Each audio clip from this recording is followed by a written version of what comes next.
નમસ્કાર દર્શક મિત્રો, સયાજી સમાચારમાં આપનું સ્વાગત છે।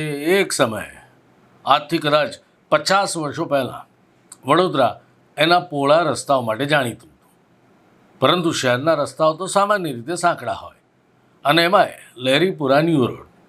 દર્શક મિત્રો, આ રસ્તો આમ તો સાંકડો અને તેમ છતાં પાલિકામાં કોઈકની બુદ્ધિ વધુ બળવત્તર થઈ તોય મૂકી દીધા ડિવાઈડર। કામ પણ અડધું છોડીને જતા રહ્યા। દર્શક મિત્રો, શહેરમાં 4 દરવાજામાં પાર્કિંગ જ નથી અને તેથી વેપારીઓએ તો સામાન્ય રીતે પોતાના વ્હીકલો ક્યાં ફૂટપાથ પર ક્યાં તો રોડ પર જ પાર્ક કરવા પડે છે।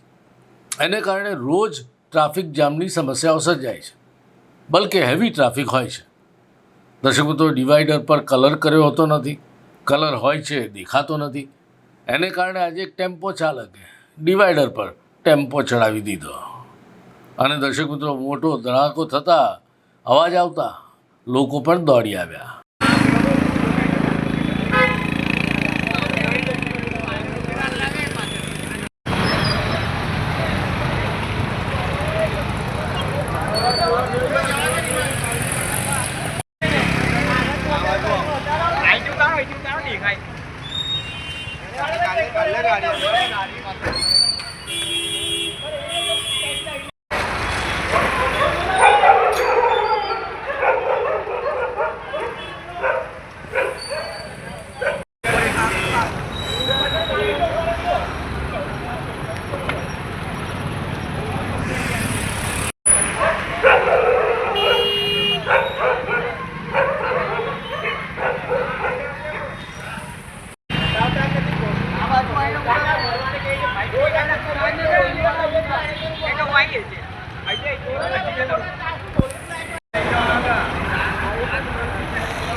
ये बोल